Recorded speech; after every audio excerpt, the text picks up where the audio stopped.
Don't think. Feel. It is like a finger pointing to the moon. Don't concentrate on the finger, or you will miss all that heavenly glory. You understand?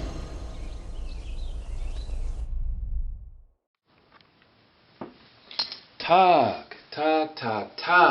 Good day, everyone. Alright, today's video I'm going to talk about this little experience I had at the beginning of my Chinese studies. I think I had a couple people in the last video I made, they were asking me if I could talk more about this experience. I made this video, I can't even remember the title of that video I made a while back, but I think I spoke about this. But anyway, yeah, when I first started learning Chinese, as you guys know, I used to hang out with my buddy. We used to always walk around on campus and just look for Chinese, just Asians in general. We'll look for Asians to practice the languages. And there was this time when we were in the library, and there was an older Chinese woman. She was in the cafeteria reading a Chinese newspaper, and I didn't say anything to her at first. My buddy did. He didn't say anything to her, but he was like, he said, look, I think she's Chinese because she's reading a Chinese newspaper. So I was sitting, we were in the cafeteria. I was sitting on this side, or we were sitting on this side, and the Chinese woman was sitting on this side. And I got up and I moved more close to where she was, and I looked at the newspaper and I said, oh yeah, she's definitely Chinese.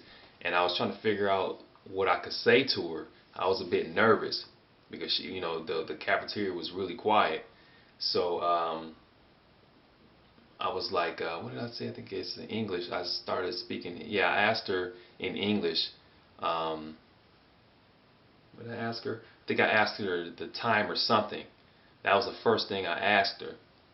And she didn't respond. Like, she was just looking at the newspaper and she was flipping through the pages, and it was like she didn't hear what I said.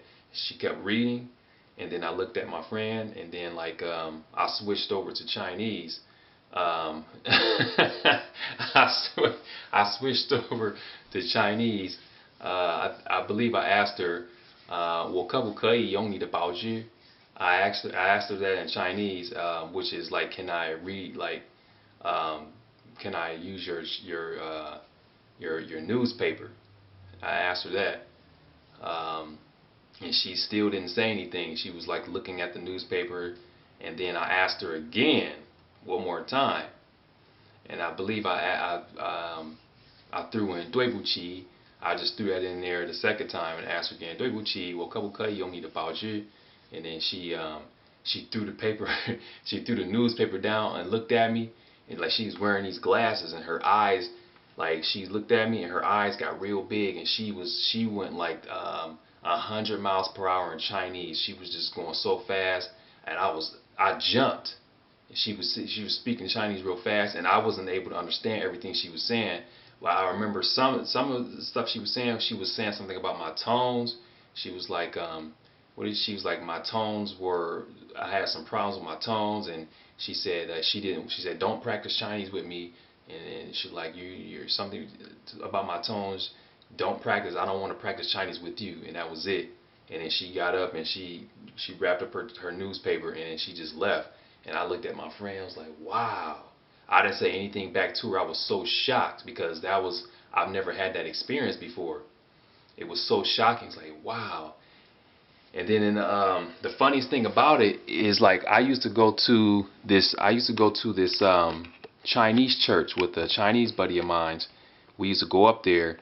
They used to have, like, I think it was on Friday nights or Saturday, they used to, like, a lot of the Chinese people would be playing in the gym, basketball, playing tennis, or not tennis, what do you call that?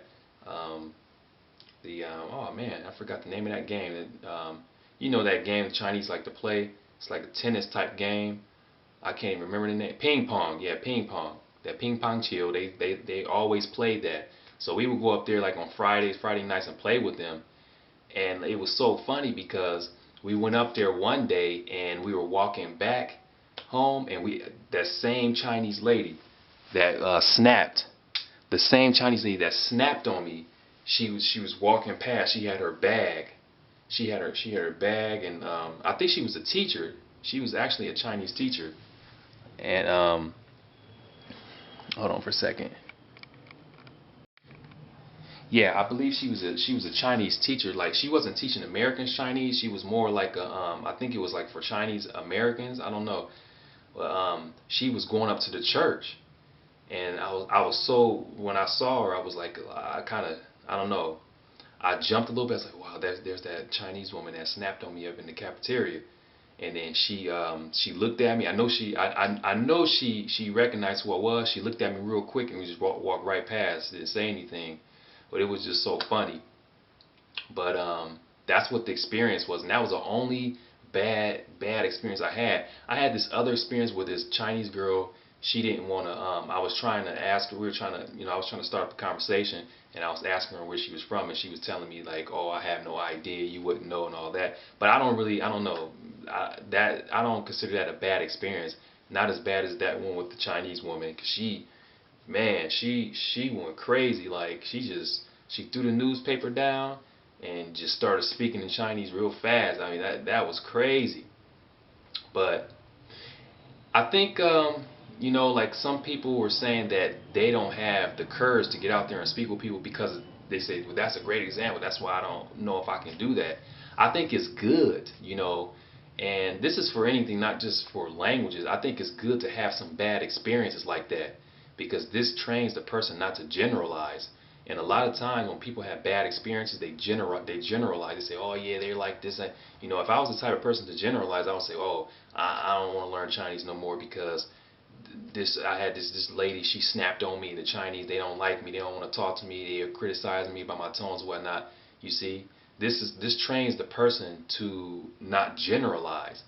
And like I said, I wasn't affected by it because I met more people. I met more Chinese people who were very supportive. Although my tones may have been bad, but they understood, and I'm pretty sure that Chinese lady, she understood everything I was saying. She understood what I said. Although my tones were bad, she was just being picky about my tones and stuff. But other Chinese people I met, they were very supportive. They gave me some encouragement. And, a lot of Chinese people do is, even if you speak a couple words, they'll say, oh, you speak really well. You may not be speaking well, but they try to encourage you. So I had more experience. I had more of those type of experience than people snapping on me. So I didn't generalize, and I just continued with Chinese. And like I said, this is for anything. Like, if you meet some racist people, some people who are racist, they may call you names or something like that, but you don't generalize. You may have a couple experiences, but don't generalize, because not everyone is like that. So yeah, that's the experience. That's what happened. And like I said, just, you guys should still get out there. Just try to practice with them. Don't be afraid, because 99% of the time, the natives will support you. They will support you, especially if they're learning English or any other language, because they understand the process. They understand the process, so they tend to not be biased and not judging people, judging your mistakes or whatever it is. So yeah, that's it. I hope you guys enjoyed the little story, and look forward to you guys' comments. Thanks for viewing.